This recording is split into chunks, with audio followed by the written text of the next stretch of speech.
So, as an example, it says it is the Creator who gave humanity the different hues and colors and languages. Okay? Now, we have a major issue of racism worldwide. What is the most effective solution for it? Are you asking me? If we look at it, not only you, we find that every country is legislating against it. And it's still not working. What is the potential solution to the potential removal of racism within the human psyche? To be perfectly honest with you, I don't think that will ever be able to be 100% attained. There seems to be some sort of Neanderthal innate innate fear of the other that's just sort of bedrock in human beings. I would suggest, I would kindly disagree with you. I'm going to take you back to something very controversial here. When the theory of evolution was posited, a demarcation line was created between the white races and the black. Okay. And there are books on evolution even now where there are images of showing the monkeys and the black people just immediately after. Right. A hierarchy was created and racism became endemic after that. But having said that... Do you think that racism did not exist? No. As I just said, having said that, it doesn't mean that that is where it all started. It was hundreds of... In fact, go back to the revelation of the Quran. The very idea that it mentioned it was because there was a problem then also. But the point I'm making is that, look, if there is a solution to this problem, to bring it to an absolute minimum, what is the solution? Now, consider this on a logical, reasonable footing. Sure. Yeah? Cordell, if I am told that the Creator of the universe is one, the Creator created human beings, the Creator gave us all our languages and colors. Sure. In obedience to the Creator, should I discriminate against you because of your color? I wouldn't think so. By definition, I would not do that if I'm in obedience, okay? Right. And if I know that that particular form of guidance is going to be for the benefit of humanity, then it is the right thing to do. Do we agree with that? I agree that not being racist is the right thing to do. I'm not sure that you shouldn't be racist because a particular holy book ascribes that you shouldn't. You just shouldn't. Well, you shouldn't because it is a value in and of itself. Is it? Is it a value in and of itself? It is my belief that it is. Aha, beliefs can be subjective. Right. Do we agree? That is my argument from the gate. On an objective basis, how can we do that? I'm sorry? On an objective basis, how can we... You see, because my position is this. On an objective basis, how do we do what? Remove or minimize racism. I don't know, at least so I come from the United States. And Yeah. obviously, the United States, our original sin was slavery. And so we have a very troubled racial past and present. Yes. But it, despite appearances over the last couple of years with the whole George Floyd thing, and everything else, racism is still endemic in my country, but it has gotten much better over the years. And from an anecdotal basis, it seems to be just the more human beings live amongst other human beings and realize that there's some differences, but also a lot of similarities, and that these people just they love their children. They want what's best for them the same way you do. Excellent. And you live as neighbors. And excellent. The more over time, gradually, that sort of thing seems to decline. Yeah. Now, don't you agree that if it declines and declines and declines, it's sort of pointing to what should be the natural position? Can you? I'm sorry, I forgot what was your in terms of natural position again. In terms of what we can see, in terms of the racism we are talking about. Right.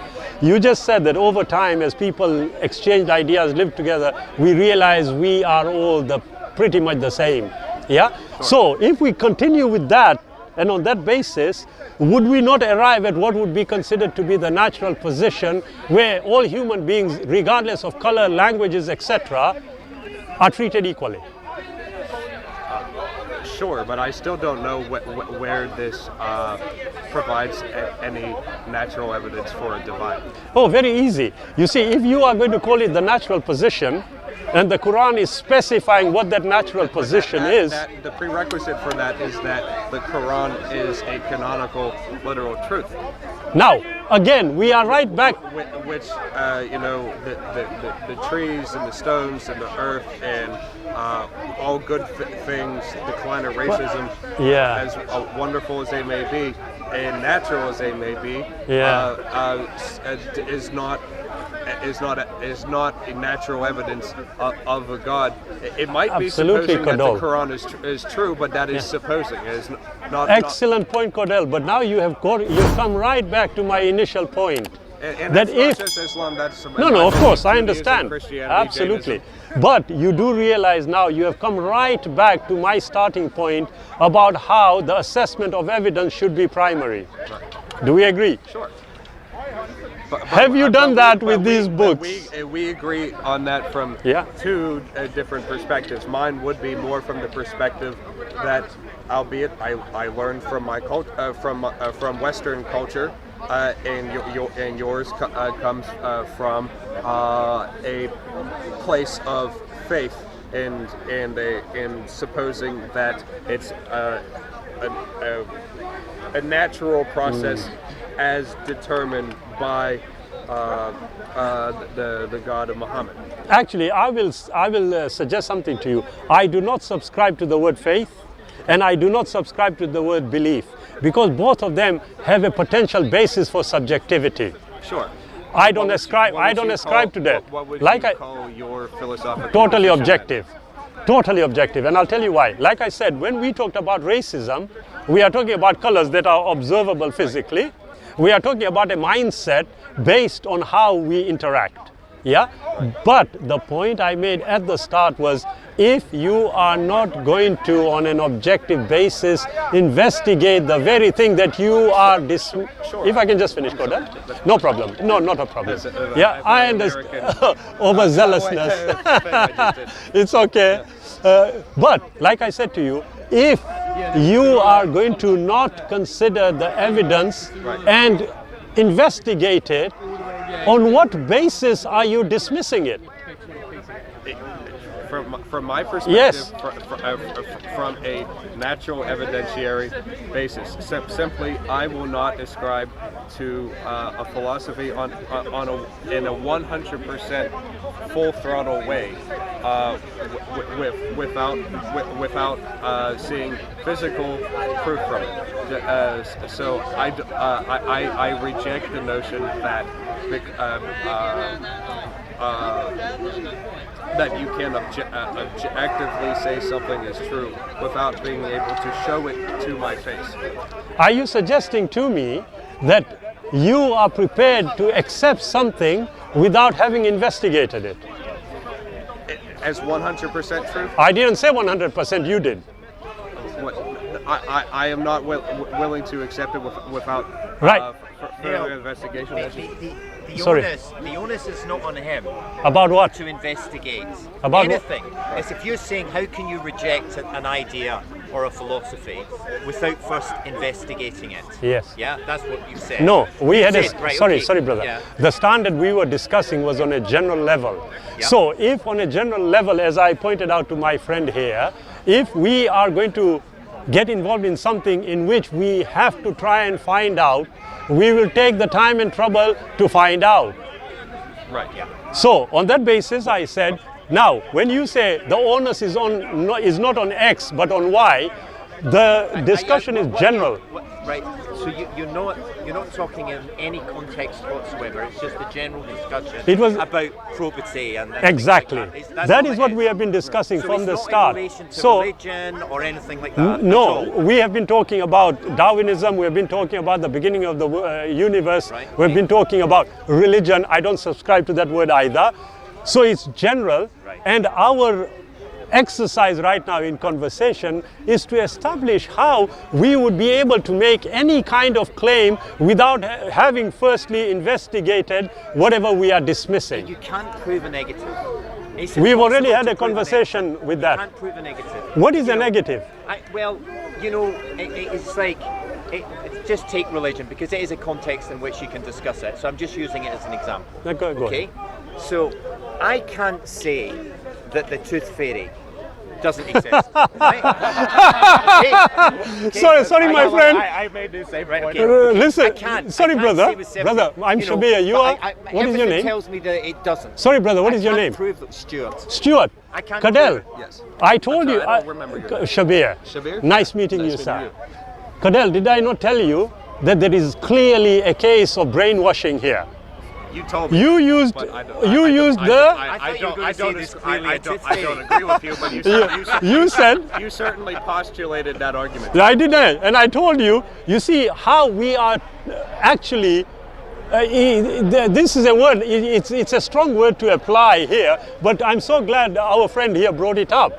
But you know, when we talk about individuals being brainwashed, I'm using the word. It's a strong word. But the fact that coincidentally, now we have to look at your coincidences, that you use the example of a tooth fairy, and hey presto, a gentleman walks, gets into the conversation, and what does he use? Yeah, a tooth fairy. It's a good example. So, no, it actually... For me, the tooth fairy is as real.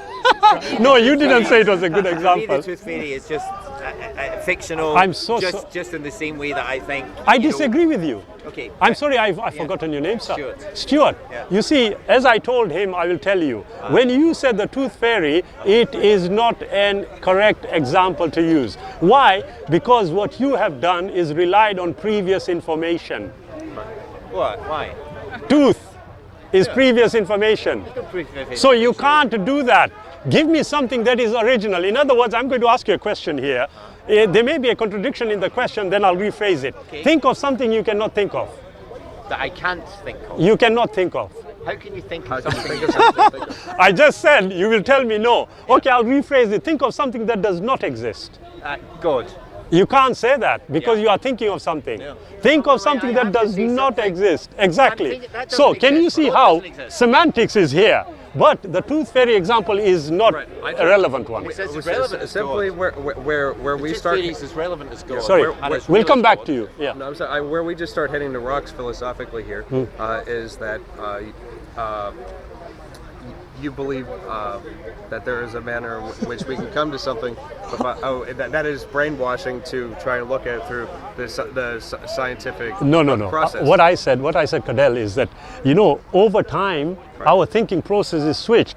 When on the Origin of Species was published, there was a clear demarcation line between what was considered to be godly and what was considered to be science.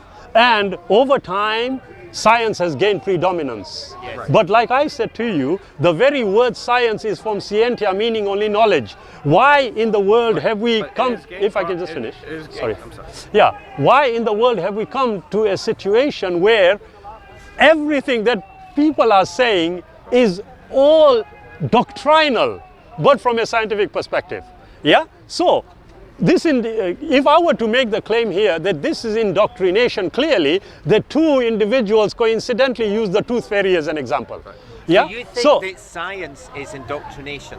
No. Or am I misunderstanding? You are misunderstanding.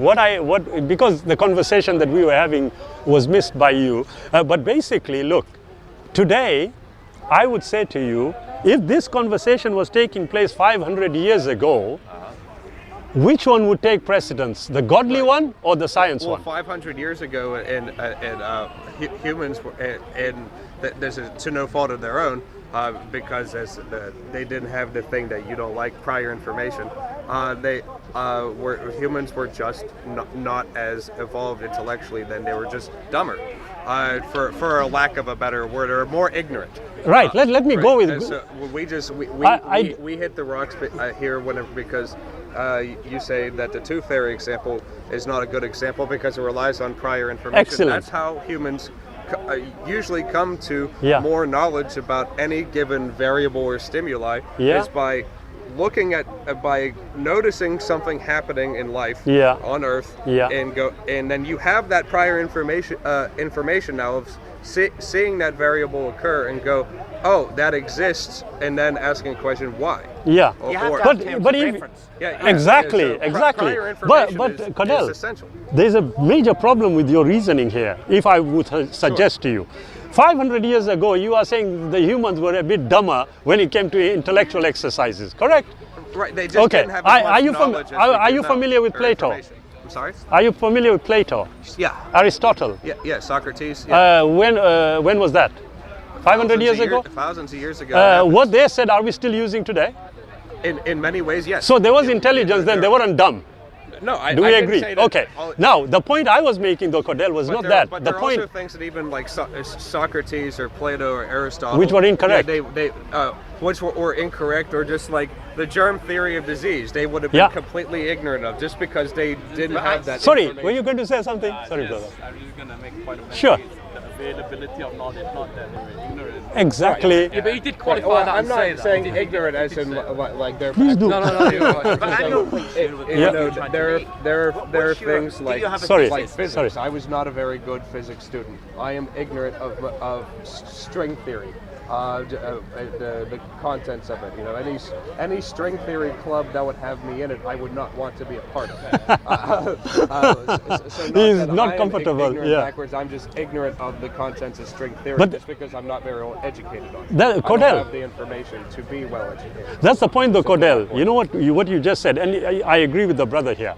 Okay, the point here that is trying to be made is that, look, if 500 years ago we were having this conversation, I am granting, based on the information available, I am granting that this conversation would not even be talking about the idea that there isn't a God. The majority of us would be talking in that context.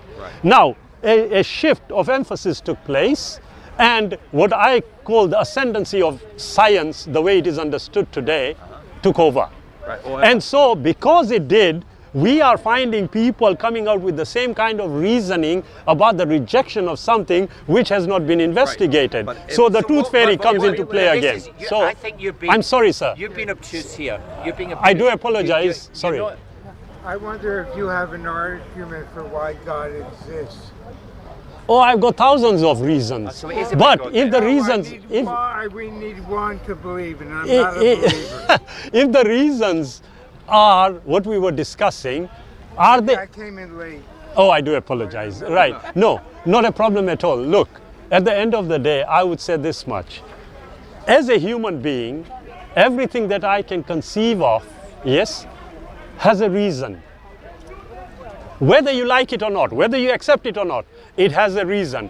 If I can, sorry, Cordell, can I just finish? Sure. Yeah? Our ability to reason, our ability to discern, our ability to try and establish why we exist is reason enough.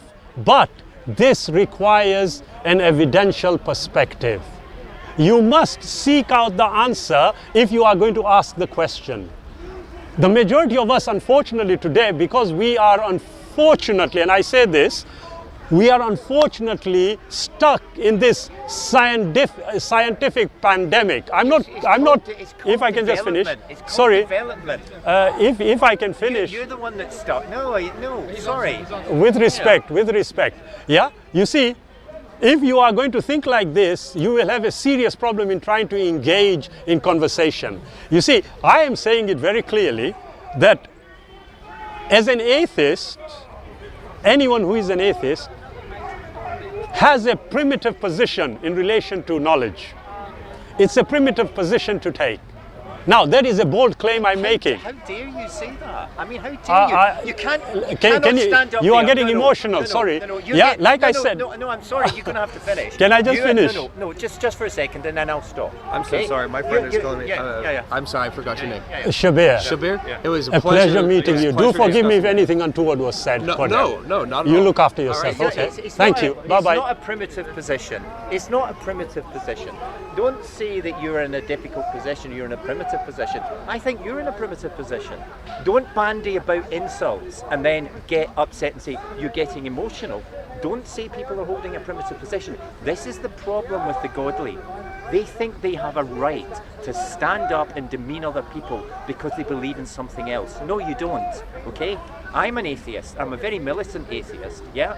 And I will not be silenced by people saying, don't get excited, don't get aggressive. No, don't hold us back. You're holding us back. Science is taking us forward. Science is taking us forward. It's giving us life. Yeah. Are you finished? Yeah, I am. Okay. Firstly, I said atheism is in a difficult position. I consider atheism to be a primitive position. Okay. Fine. Now you got, and rightfully so, because you are a militant atheist, as you said. Yes. So you got emotional about it. Yes. But ask yourself this question. You considered and equated the creator with a tooth fairy. No, I said... You did.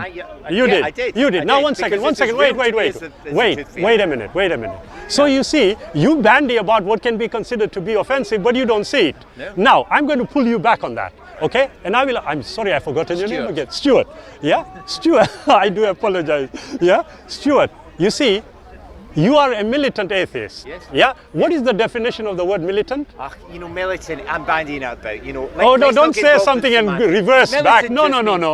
Don't do that. Militant means that I'm not prepared to sit back and let the godly dominate conversations like this and to pigeonhole us. We are the most persecuted minority in the world, atheists.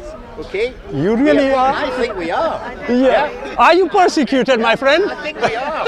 You don't see us getting offered. You don't see us getting offered. I'm sorry. Sorry, Stuart, give us 1 second. Stuart, 1 second. We'll have a drink together, coffee and tea. I actually have been persecuted in South Carolina and the U.S. where I came from. Is that the Bible Belt? Yes. Right, okay. And where people like me are not allowed to run for public office because we're an atheist. But that's persecution. But in terms of belief... Does the Constitution allow that? Not the U.S. Constitution. But the state constitution does, and it is infringing. I fought that in the Supreme Court, and I and did you win? Yes. There's nothing to worry about then, is there? No, I'm not worried. Okay, but good. I do just want to say, in terms of belief, I am an atheist. I wouldn't call myself a militant atheist, but there's certain things that I don't know. One thing I don't know is where we came from. My best guess is stardust is what brought us here from science. Yeah. But an atheist is somebody, in my mind, without a belief in any God. Yes, I understand. Can't prove anything one way or another. Yeah. And I'm asking, if you are yes, a believer, I will tell you. What kind of proof do right. you have? I will tell you. Like I said to you earlier on, when we talk about the domain of the Creator, our logic and our reason should make us understand that, by definition, that is a superior entity. By definition. You look after yourself. Apologies if it came across as offensive, not intended. Bye-bye. You can't define God into existence, though. No, I'm not saying that. If you think, I'm sorry, what is your name, sir? Herb. Herb. I like that name. Herbie Goes to Monte Carlo. That was a good movie, that was. Yeah, but you see, I'm feeling uncomfortable calling you Herb because you're older than me. But I do apologize, No, sir. Yeah? You see, I would ask you this. If we come to the logical conclusion, and that is the only conclusion we can come to, that if there is a creator, by definition, that creator will be superior to us. By definition. Yeah?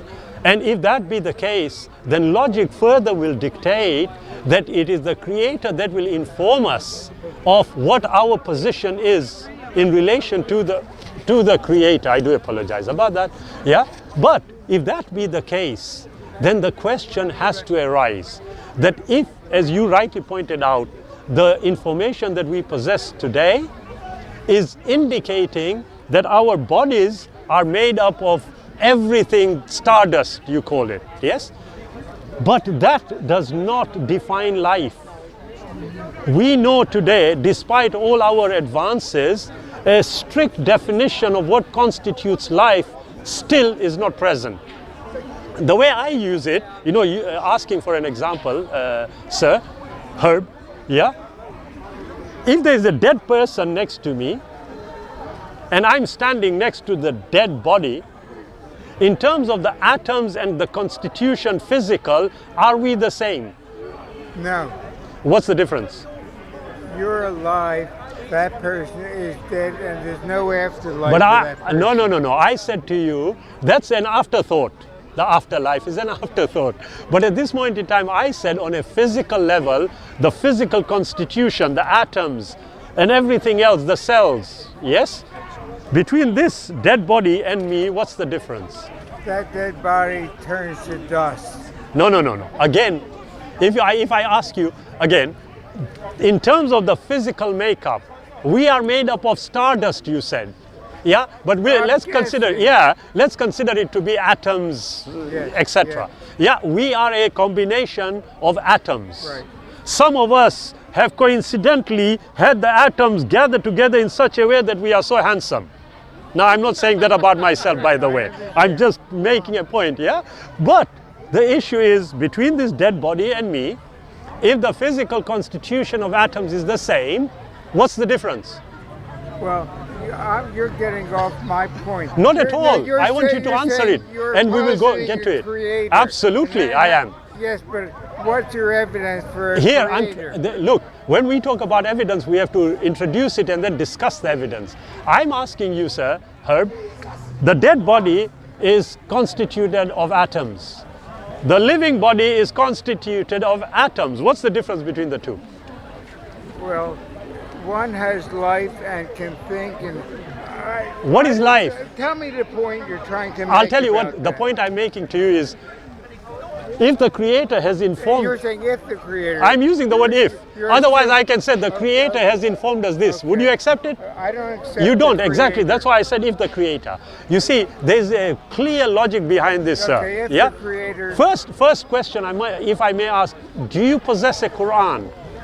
A Quran? Do you have one? No. Muhammad, have we got one? A Quran? Quran. Please, can you get one? I want to give a present to Sir Herb. Yeah? You see, Herb, I will say something to you. Can I just ask you, what did you do in your working life? I was a mathematician. Of all the people, a mathematician. Excellent. As a mathematician, do you see order in the universe? I see some order, some disorder. Where do you see the disorder? Well, we don't understand a lot of it with black holes and all. Super. Thank you. But the disorder is not, it's disordered, it's because we are not aware of the information as yet. But for the information that you have possessed in your possession right now, she's a lovely lady, she looks like my grandma. She's hidden behind you. Yeah? No, the lady. Don't get confused. Yeah. Yeah. So the question is, from the mathematics and the universe that you are aware of, everything is ordered. No, we don't know. There are thousands of galaxies out there. Absolutely. And, Yes. and there are problems with this universe too. So I wouldn't say the universe is ordered. What I am suggesting to you, I would not even say the same thing, that the whole of the universe. But what I am saying to you is, so far, your life in mathematics has shown to you that there is order on a mathematical scale. Now, as a mathematician, we start with certain axioms absolutely. that we accept, and then we use logic to build theorems from that. Yeah, absolutely. It has nothing to do with order. It's just we accept certain axioms as true. They may not be true, but that's our starting point. It's the starting point, correct. What's your axioms that you're starting with? I just told you, and that's what I was going to give you. You see, for me to start off the journey, for any discovery, I have to have the axioms. I have to have the starting point, okay? Now, if I am of clearly the opinion, and logic is leading me to that conclusion, that if there is a creator, by definition, it is the creator that will inform the creation of what the relationship ought to be, and why we are here. Is your axiom that there is a creator? Now you see, if I say yes, it's from a subjective perspective. I'd rather we keep it objective. And on that basis... What's your axiom? I will give you this, sir, as a present. My email address is there. I am going to say, because you are a mathematician, I am 100% confident that once you have read this, you will accept the existence of a creator, and you will also know why we are here. And the email is there, so if you know what your axiom that you're starting with. I started off with the question about why I am here. That's and not an axiom. No, it isn't. It isn't. No, but look, if I say to you, yeah, when you use mathematical axioms, you are starting from a given position or an intended position. Which one? Well, that's a given I'm starting with, even though I know it may not be true. I'm starting with a given position. There is a creator. Okay, so that's your axiom. Yes. And for people who don't accept your axiom, even if your logic is good after that, yeah, absolutely. And that is why I am giving you something that is independent of us and you too. think that will make me accept a creator? Not I think. Axiom. If you are a mathematician, and you are, I can guarantee you will accept. And you know why? Not only that, sir, I know that as a mathematician, your logical processes will already be ready to accept it. I've read parts of it, and I want you to read the whole of it. I've read the whole Bible. Excellent. Now read the whole of the Quran. And I can promise you, my email address is there. I'm Shabir. Right. By all means, come back to me. Okay. It was a pleasure, sir. You look after yourself. You too. Lovely lady, look after yourself. God bless.